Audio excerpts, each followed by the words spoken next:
Officer of the Greater Birmingham Humane Society. This is Dr. Russell Johnson. He is our Chief Medical Officer.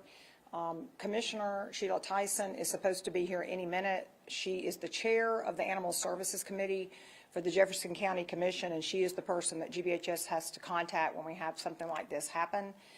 We've given you all packets that have all of the major contacts for this issue, their emails, their telephone numbers, the telephone numbers that will be given out to the public and on our website about this issue, so that you have like a sheet you can keep going back to. And we also gave you a quick view sheet about this virus that I'm about to talk about, so y'all should have everything you need right there. And the way I want to do this is just to quickly I'm going to cover what the operational changes are going to be, and then I'm not a veterinarian, and I don't even play one on television. I'm going to let Dr. Johnson get into the facts that are probably important to the public about this virus and what's happened with it. So I just want to thank you all for coming, because this is important, and we want to make sure that this virus doesn't spread any further than the building it's currently in, and y'all's coverage is important to getting to that. So yesterday, diagnostic tests that we performed were confirmed that the Woodlawn facility, which is the county impoundment facility. GBHS has several buildings. That building is over by the airport. It is where we house stray dogs, dogs that are held under the Pet Protection Act, and severely injured and dangerous dogs. We confirmed that the pneumovirus and the letters that are used commonly with that virus are CNPNV. We tested positive there. There had been a lot of coughing and severely ill dogs at the facility, and we had a suspicion that it was probably one of the pathogens, and it was confirmed to be CNPNV. Several of those dogs had just been impounded. So that tells us, after our conversation with the University of Florida and Auburn University shelter medicine experts, that this is in the community, because it happened very quickly, I'd say within 2 days, and Dr. Johnson can talk more about the incubation period. It's highly contagious, and most dogs have no immunity, and so the infection rate is extremely high and extremely quick. It's been spreading throughout impoundment facilities and shelters in Florida, Nevada, Georgia, Alabama. Many are closed right now. You can Google search. I found about 34 that are currently closed throughout the country due to this virus. And Dr. Johnson, the leadership team of GBHS, as soon as we got the positive results, he got on the telephone with Dean Brendan Berquist at Auburn University Shelter Medicine, and a very well-known veterinarian at the University of Florida who discovered the canine influenza virus, and her name is Cinda Crawford. She's always the person that most of us turn to for help when something like this happens, to guide us on what we need to do to stop the spread. Due to the contagious nature and how quick it goes, we have got to change the operations at our facility. We're the 10th largest intake facility in the United States. We all know in this community we had stray dogs last year that attacked people, and people were scared of them, and so obviously we want to impound dogs that the community is afraid of. We can't just close to all of that, but we also don't want to impound dogs at a facility where you have this virus and people reclaim those dogs, take them out, take them to doggy daycares and boarding facilities, and end up spreading this and causing pet-related businesses to have to close down, which happened last summer when we had canine influenza and a distemper issue. So during this period, this building will become the impoundment facility for dogs, and we have notified all of the cities, all of the animal control officers. The two biggest, of course, are the city of Birmingham and the city of Bessemer, that we will only take severely injured and dangerous dogs and dogs seized by law enforcement under the Pet Protection Act. That's called a Priority 1 order. So regular healthy stray dogs would not be impounded, because we just don't have enough room. So we need to prioritize the animals that need shelter the most. Bissell Pet Foundation this morning and several other of our national partners, Greater Good Charities, have contacted me, offered their support. We're going to need it, because we have about 60 dogs here right now that we need to get out of this shelter who are not sick, have shown no symptoms, and we need to get them adopted or put into foster homes. So if the community has a home that they can open for that purpose, we really need you to do that. Through Saturday, we will keep adopting these dogs out, because there has been no evidence of any of the virus here at this building or at the hospital.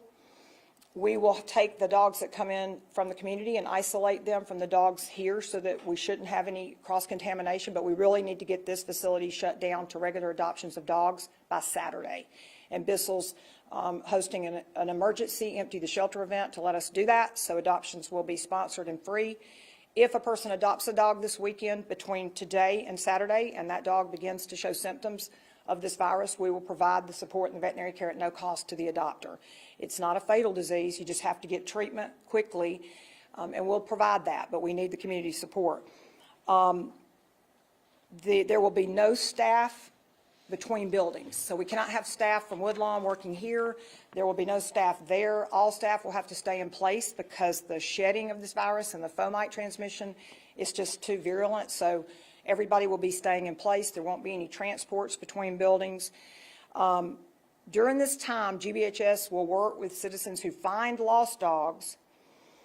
They can call a number, which we've given you in your packet, and we will set up appointments with them. They can come through the Snow drive-through. We will scan for microchips, give them dewormer, flea tick, vaccinations, collar, leash, dog food. We'll keep up with each of these dogs so that we prevent any abuse of that support, because this could last as long as 6 weeks or more. Hope not. We are currently providing medical care to dogs, which Dr. Johnson can talk more about, but it may go as long as 6 weeks, and we're just hoping that doesn't happen. This is going to be a really big temporary inconvenience for animal control officers, but the risk to the citizens' pets and to owners of pet-related businesses is just too great if we continue to bring animals into Woodlawn and have reclaims happening. People that reclaim lost dogs right now, we still want you to reclaim your dog. We will provide the same free vet care and support if you get your dog home and your dog starts coughing or showing symptoms, which he'll cover. We will be posting updates on how this is being managed as much as we can every few days. That's what most of the other shelters have done, so we can tell you how the population at Woodlawn is coming along as we go through this period of isolating them and hoping that the virus can burn through there. We suspect most of them will survive. It's just going to be managing the burn through of the virus. A lot of questions have come in today about the Clear the Shelter event, which is next Saturday at BMW. We don't see any reason not to have that event. We're probably going to be pulling dogs from our Jasper location, our Walker County location, our foster homes. We have over 200 dogs in foster right now, so we have plenty of dogs. We're also going to reach out to more rural shelters who don't get that opportunity and give them the chance to come to the BMW event with adoptable dogs, so that way we don't waste that opportunity. And finally, because we'll be pretty much shut down, the hospital, which Dr. Johnson leads, and his team will continue to provide spay-neuter surgeries for local rescues and rural rescues. We'll continue to provide the dog food we provide to the 19 county facilities that we do now. And we'll provide veterinary care and support to citizens who are possibly low income or can't get care for their pets as they need it. So we're going to keep that hospital open as long as there's no signs of the virus there. And so with that, I'm going to turn over questions y'all may have, I'm sure, about the virus itself and the symptoms to Dr. Johnson, because he's much better at answering that, if y'all mind. If y'all have questions, you can ask. How y'all doing? Yeah. You all want to start with questions, or you want me to give you a brief overview? Yeah. Okay. Well, as Allison said, the canine pneumovirus is a pretty novel virus, which means most dogs have not come in contact with it, so they have no natural immunity. It's pretty new, so therefore there's not a vaccine for it anyway. One of the biggest issues is that it resembles the common kennel cough that we all know of. The incubation period is pretty much the same, although the symptoms can become much more severe. All right. So now I guess I'll take questions relative to what we're doing. At the Woodlawn facility, there's about, what, 225 dogs? How many of those dogs have tested positive? We actually went through end of last week and tested, we just tested 4. And out of those 4, 3 came back positive. So at that point, do you assume you have many more than that? At that point, we can pretty much assume that all of those dogs in the surrounding area of those animals that tested positive within 6 to 20 feet will be infected with the virus, or will have the virus. And therefore, it will pretty much spread throughout. The incubation period is 2 to 5 days, so it would take 2 to 5 days for them actually to show clinical signs. Some will have latent infections to where they won't show clinical signs, and they'll clear the virus completely without having a problem. But they are still contagious for the 2 to 5 days of incubation, as well as up to 14 days after they contact. And there's a lot of cough in there. Yes. So you can see some clinical signs in pretty much every single part of that building. Yes, yes, yes. Are these dogs gonna make it, 225? I would say they will. Usually pneumovirus affects the upper respiratory tract, as most respiratory pathogens do in dogs. The issue is when it sets in and gets into the lower part of the respiratory tract, your lungs, then you get symptoms of pneumonia. Any virus itself breaks down the immune system, so it allows secondary bacterial infections to creep in. It's the secondary bacterial infections that will cause the problem. One of those bacterial infections is strep zoo. You'll see your dog will be coughing, running around, pretty much not lethargic, just doing a lot of coughing. Then all of a sudden, he'll take a quick dive for the worst. Sometimes you'll see a small amount of bloody nasal discharge, but you won't always see it. 24 to 48 hours later, you can come back to the dog's kennel or wherever he sleeps and find a bloody nasal discharge and he's dead. So it can lead to potentially fatal illnesses. So that secondary bacterial infection is the big thing. Yes. So that's what we really have to look for and try to prevent, because that can be treated right with Yes, antibiotics. yes. Yeah, we can treat the secondary bacterial infections can be treated with antibiotics. Usually, mycoplasma, which is a normal inhabitant of the respiratory tract, is what we see, and it will cause pneumonia, and it's much more easier treated than strep zoo. Would y'all advise people to stay away from dog parks? Yes. Can you speak on that? Yes. The issue with dog parks is you never know any dog's vaccination status. And there's not a vaccine for this one. And again, it's aerosolized. You have fomite transmission, and then again, it's aerosolized. So therefore, any contact with a dog that could possibly show no signs, your dog can end up with pneumovirus. Do we know if it's in the general population? Are we hearing anything from veterinary clinics or from We have, doggy daycares? we have not heard anything from veterinary clinics, nor have we heard anything from doggy daycares. But the difference would be is dogs are in and out, and most of the time in those facilities or those places, you would want to think you have responsible owners. So if a dog ends up with a cough or whatever, they possibly keep them at home right now, and that prevents the spread to additional animals. What should dog owners be on the lookout for at this time? Coughing. Coughing. Actually, one of the experts, her exact words yesterday, I'm gonna quote her. She said, "Coughing. Coughing the heads off." Much more. Usually, it's going to be more coughing than a normal kennel cough. But any coughing, you should be alarmed. Any coughing, any nasal discharge, ocular discharge, you want to keep your animal isolated for at least 2 to 5 days. If symptoms seem to clear in 2 to 5 days, you may be okay, but most likely they may continue. And then you want to be isolated for 2 to 14, for up to 14 days. Yeah, they would. So if you did see your dog coughing, that hacking cough, fever, lethargy, stops eating, stops drinking, you're going to be home for 2 weeks. And you yourself, because of the fomite transmission, it's a shedding virus, just like COVID in humans. That's why we have to do staff in place. You don't want to go visit your friends that have pets during that time. I'm really concerned because we have a holiday coming up. So people are going to be boarding. And that's what happened in the last outbreak, is we came right off of July 4th last summer, not this past one. And it had gone, it was too late by the time we realized it was endemic in the community. Dr. Crawford yesterday did feel like, with the test results we got from the rooms we got it, once you test positive in that many different rooms, you've got it. Yes. And we could see the symptoms in a lot of dogs. So the main thing we want to get the community to do is be watching out for these signs. Yes. And this is not the time to board your dog, go visiting friends, go to Dr. Pepper Place, walk around, all the dogs are having fun. This wouldn't be the time to do it if your dog is not itself. Yes. So Pete, if your dog exhibits the hacking cough, the lethargy, the fever, just keep the dog home for 14 days. Yes. And call your veterinarian. Okay. And gosh, this is the time to get your dog vaccinated with your veterinarian, because a healthy dog is going to have a lot better time. So if your dog's not vaccinated, is already You need to sick, know. has skin issues or any kind of immune suppression, those are the dogs that are going to succumb maybe to the virus because they're already sick. It's just like the comorbidity issues in COVID-19. Yes. So this would be the time to get your vaccinations, and we're going to try to get some vaccination clinics going through curbside for people that don't have them, to try to get this thing, get some dogs healthy. It won't stop this virus, but it would at least provide some help. Yes. Right. Yes. And a lot of the vaccines are not 100% efficacious, and just like in humans, but they will reduce the severity of other viral infections.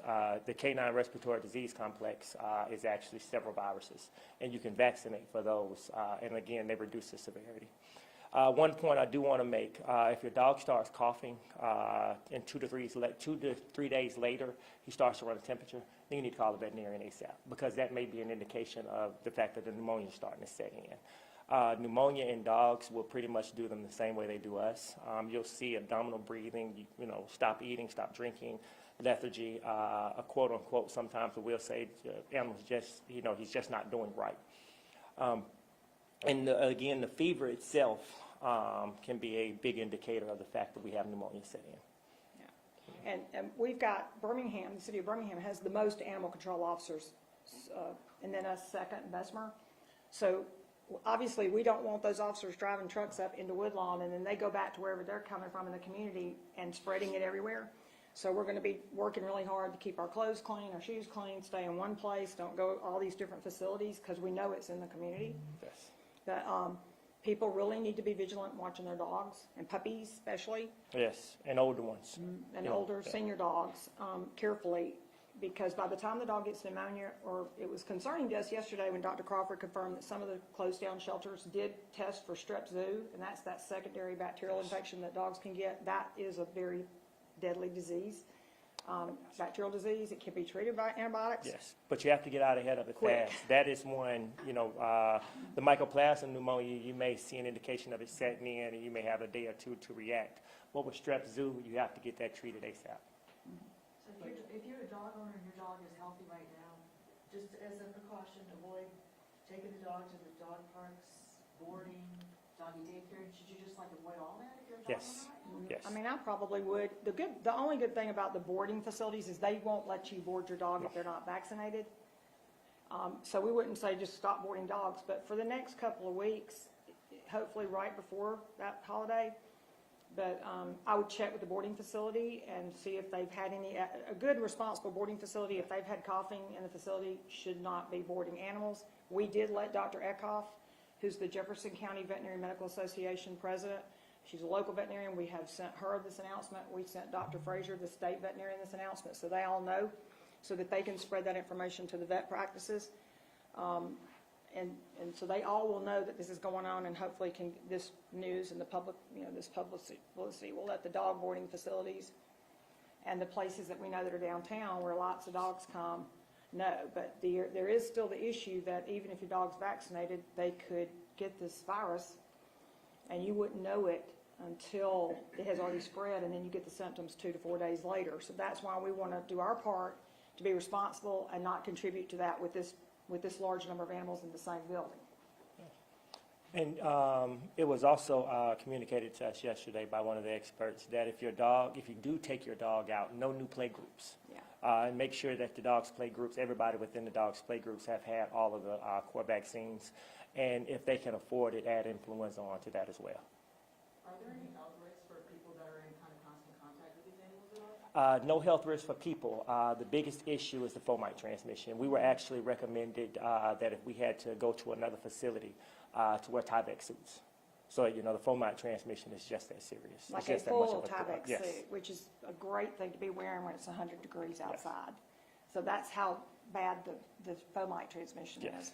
And we really are going to need the community's help during this period. We've put in that folder, we need washcloths, we need non-rawhide shoes, because these animals are going to get stressed and they are going to be stuck in this kennel for a while. Our volunteer base is going to be very limited, because once you volunteer at Woodlawn to help us walk, you won't be able to go anywhere else. And if you have a pet at home, you're probably not going to be able to do it or not want to do it. So it's really going to put some stress on the staff. And we need the community's assistance with the supplies that we have in that folder. We'll have them on our website, social media. We're going to be erecting a really large tent out here to the side of Snow Drive. It's the one we usually put up during a major disaster.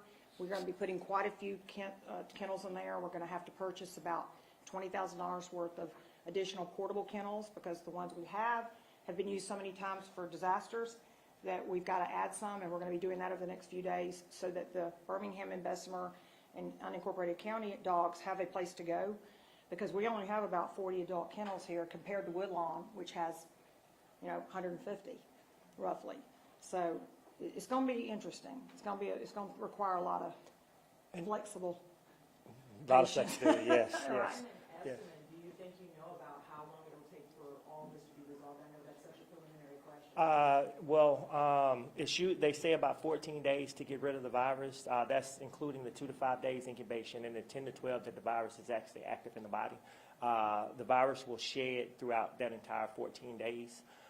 But the kicker is that all animals in the shelter need to show signs. If we have 90% of the animals that show signs and the other 10% don't, then those can be considered as latent infections or infections that just aren't showing any clinical signs.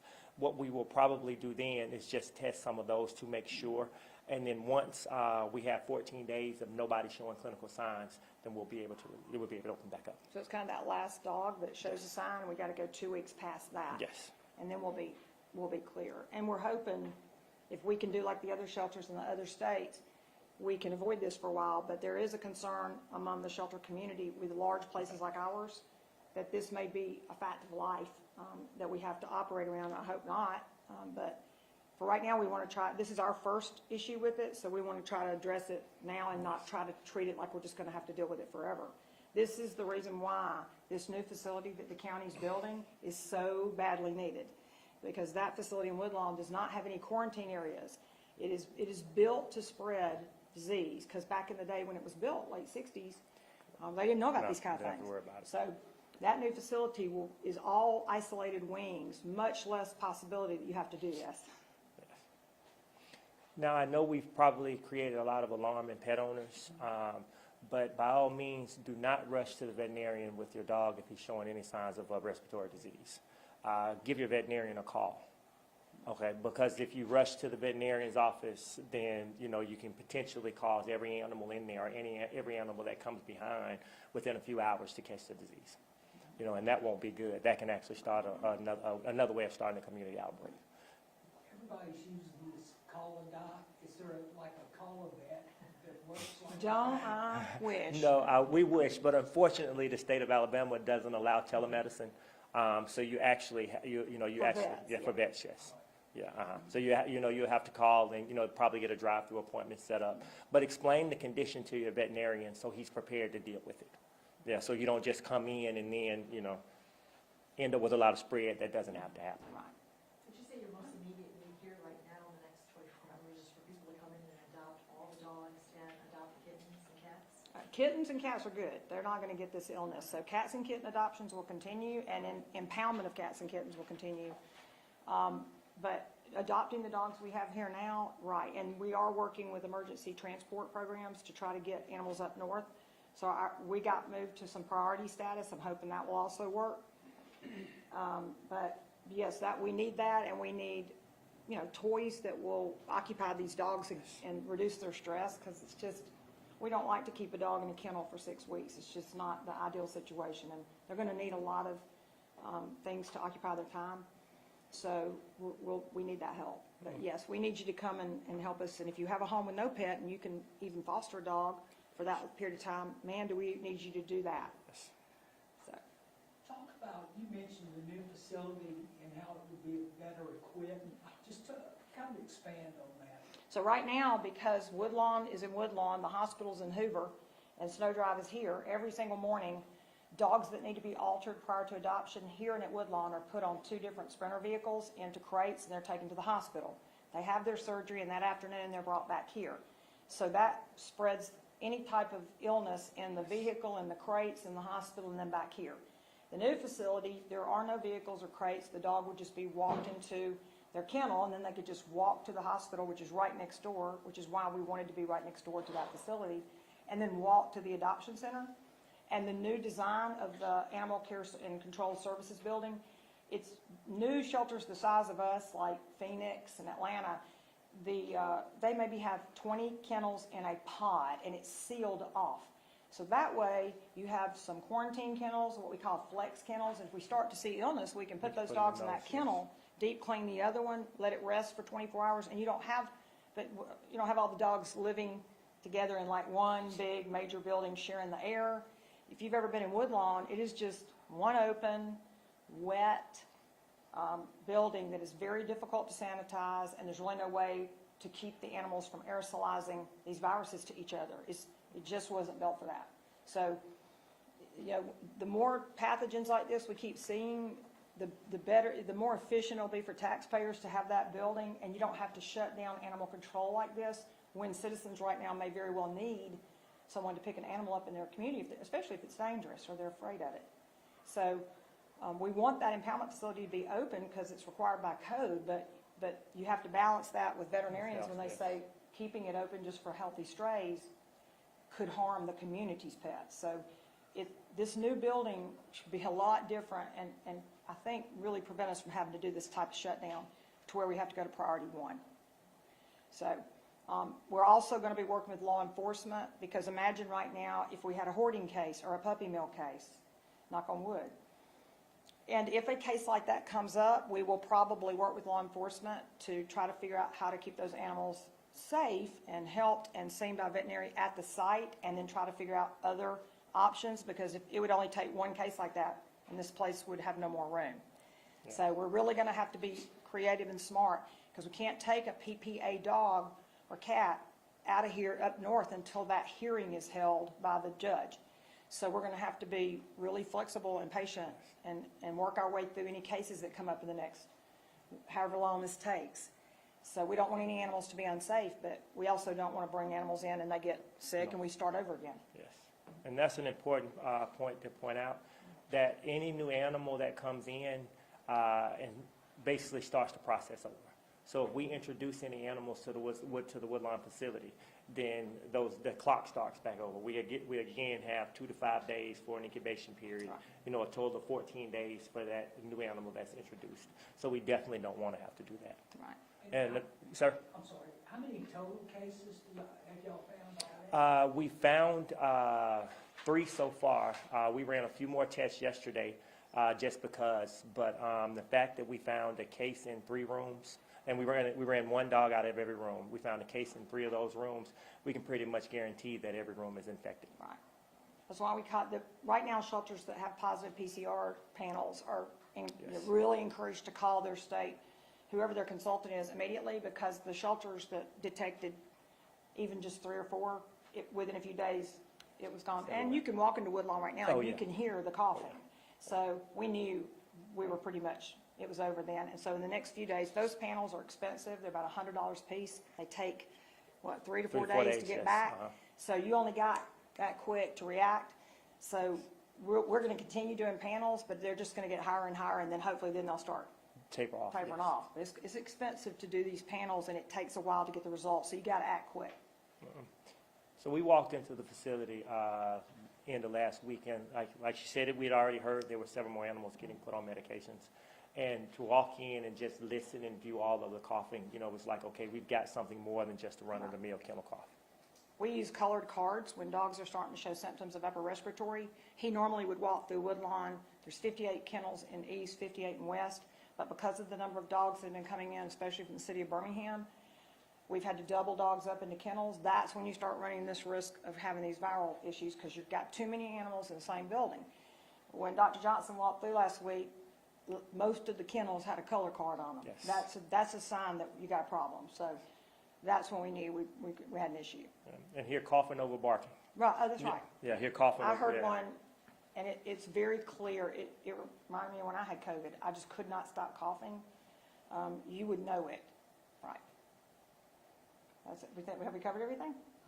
Great. I'm really glad y'all came, and I sure hope y'all's editors are patient with all this and get it all out, because, man, we're going to need it. Is there any way we can get some video? I mean, obviously, we're not going to live on, but video of what's happening in there, just to kind of show what the cough sounds like? Yes, we can do that. And I think Dr. Crawford also had some video sound, or some animals that would give you an example of what it sounds like. And we'll get that. I'll get Stephanie Salvego. Y'all have got her contact information in there, to get that and send it all out to you guys. And we'll update. We're going to be very transparent, let the community know. If we have a death, we'll tell you. And as cases go up or down, we'll tell you. And we'll let you guys know what's going on, because I know people are concerned. We don't want anybody, we really don't want to lose any animals if we don't have to. For our editors, can I just get you both to say you spell your names? We've got it in your packet. Our whole name, have you got this red folder, has our names spelled out, our title. But if you want me to, it's Allison Black Cornelius, Allison Black Cornelius, no hyphen, Chief Executive Officer, Greater Birmingham Humane Society. Dr. Russell Johnson, RUSSELL, JOHNSON. DVM, DVM, yes, ma'am. Chief Medical Officer, and proud Tuskegee alumni. Yes, ma'am. That's right. All right, we got it, y'all? Excellent. Okay, let's hope it all kind of goes away soon, right?